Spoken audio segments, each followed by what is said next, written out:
မင်္ဂလာပါရှင်2025ခုနှစ်ဧပြီလ19ရက်ကြာသပတေးနေ့ RRB မြန်မာပိုင်းသတင်းစီစဉ်စတင်နေပါပြီ။ဒီကနေ့တင်ဆက်ပေးမယ့်သတင်းကတော့လူမောင်ကိုဖွဲ့တွေကိုကြိုးကင်နေတဲ့ A ရဲ့လူကုန်ကူးခံနေရတဲ့ရိုဟင်ဂျာတွေအရေးထိရောက်စွာဖြေရှင်းဖို့လိုအပ်နေဆိုတဲ့သတင်းကိုတင်ဆက်ပေးသွားမှာဖြစ်ပါတယ်။ကျွန်မချယ်ဒီဝင်းပါ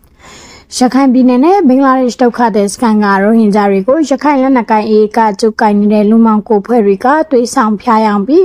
ထိုင်းမလေးရှားနဲ့အင်ဒိုနီးရှားနိုင်ငံတွေကိုကုန်းလန်းရေလန်းတို့ကနေအစစ်စစ်ပို့ဆောင်လူကုန်ကူးနေကြတာလို့ရိုဟင်ဂျာတောင်းဝန်ကပြောပါတယ်။ဘင်္ဂလားဒေ့ရှ်ဒုက္ခသည်စခန်းမှာနေထိုင်တဲ့လူခွင့်ရေးလှုပ်ရှားသူရိုဟင်ဂျာတအုပ်ကဒုက္ခသည်စခန်းတွေဆိုတာစနစ်တကျဆောက်လုပ်ထားတာမဟုတ်ဘူး။ကျောင်းဂျပန်ဟိုနာဒီနာဖြစ်လို့အမိုးကနဲ့နေထိုင်ရတာမျိုးလူဦးရေနဲ့နေရာကိုက်ညီမှုမရှိဘူး။ချိန်တွေကပြုတ်သိပ်ပြီးနေထိုင်ရတာမျိုးဖြစ်ပါတယ်။ဘာဆိုဘာမှမျှလင့်ချက်မရှိအလောက်ကိုင်မရှိအနာကမရှိအလုပ်ဖြစ်နေတာ2018ခုနှစ်ကနေအခု2025အထိအချိန်တွေလဲကြာပြီးလူတွေကဒုက္ခသည်စခန်းမှာနေနေရတာကိုညီငွေလာပြီးတစ်ဖက်မှာလည်းတရားဥပဒေစိုးမိုးမှုမရှိဘူးလက်နက်ကိုင်အဖွဲ့တွေရဲ့အချင်းချင်းအပြိုင်မှုတွေကအမြဲလိုဖြစ်နေတ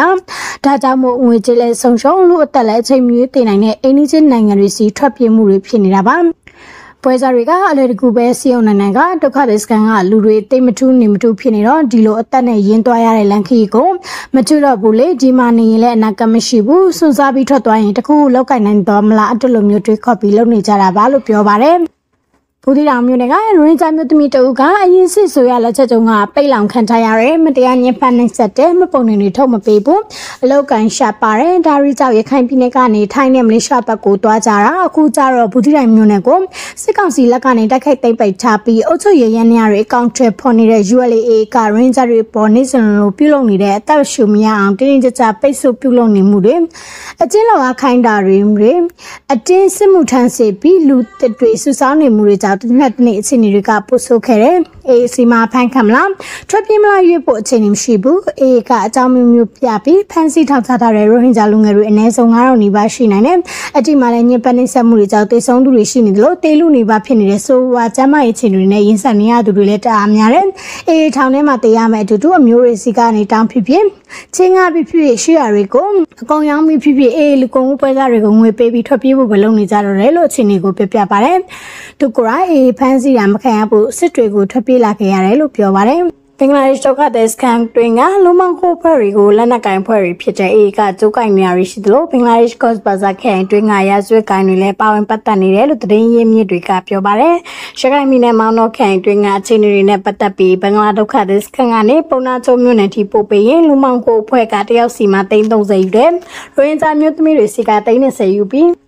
တရက်အုပ်ရွာနေမော်လူမော့ဆော့ဘာသာရေးတရားဟောဆရာကိုရိုင်းကမောင်နှမျိုးနယ်ကနေဘူးတိတော်မြောင်6နယ်မြေထိသူကိုရိုင်းကားဖြစ်လိုက်ပို့ပြီးအေးထက်အပြန်နဲ့အေးလူမောင်ကိုဘက်ကလည်းလူတို့ကို9သိန်းကနေ10သိန်းထိယူပြီးဘူးတိတော်ကနေပုံနာကျုံမြို့နယ်ထိပို့ပေးတယ်ပုံနာကျုံမှာရင်စာပွဲစားတွေရန်ကုန်ဘက်သွားမလားထိုင်းမလေးရှားသွားမလားကိုသွားမဲ့နေရာနဲ့အချိန်နေပေါ်မူတည်ပြီးစေပေးရတယ်ပုံနာကျုံမှာရင်စာပွဲစားတွေများတယ်အေးက PDF တို့မဟုတ်တခြားလက်နက်ကိုင်ဖွဲ့တွေနဲ့ချိတ်ဆက်ပြီးရင်စာတွေကိုပုံနာကျုံရန်ကုန်ထိုင်းနိုင်ငံထိပို့ပေးတယ်လူတယောက်ကိုဘူးတိတော်မောင်တို့ဘင်္ဂလားဒေ့ရှ်ဒုက္ခသည်စခန်းကနေထိုင်းတို့မလေးရှားနိုင်ငံထိပို့ပေးရင်အနည်းဆုံး350မှာ380ထိကုန်ကြတယ်လို့လက်ဆက်သူတို့ကရင်စာသတင်းမီဒီယာကိုပြပြချက်ရသိရပါတယ်ရှန်ကုန်ကမင်္ဂတောင်မြို့တာဂီတာနဲ့တင်ငန်းကျုံမြို့နယ်တို့မှာလည်းရိုဟင်ဂျာတွေကိုလူကုန်ကူးတဲ့လူမောင်ကိုဖွဲ့တွေရှိနေတယ်လို့သိရပါတယ်။ရှန်ကုန်ကလူပွဲစားများစုကရဲတွေနဲ့ပေါင်းဆက်လုပ်နေတာလို့လူကုန်ကူးခံရသူတို့ချို့နဲ့ဆက်သွယ်ပြောဆိုမှုရသိရှိခဲ့ရပြီးထိုင်းမလေးရှားကိုရန်ကုန်ကနေထိုင်းမြန်မာနယ်စပ်ကိုကုန်းလန်းရီလန်းတို့နဲ့ပို့ဆောင်ပေးပြီးလူမောင်ကိုဖွဲ့တွေကလမ်းတစ်လျှောက်စေးဂိတ်တွေကရဲရရှိတွေနဲ့ကြိုတင်နှိမ့်နိုင်မှုရှိတယ်လို့မြောက်ရီမြို့မှာရောက်နေရိုဟင်ဂျာတို့ကပြောပါတယ်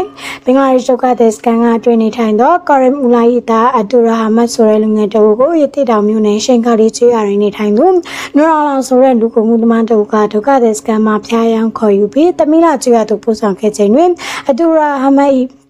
်မိဘမှာပြည်ရင်းရဲ့ဘင်္ဂလားဒေ့ရှ်တာကငွေ3,000,000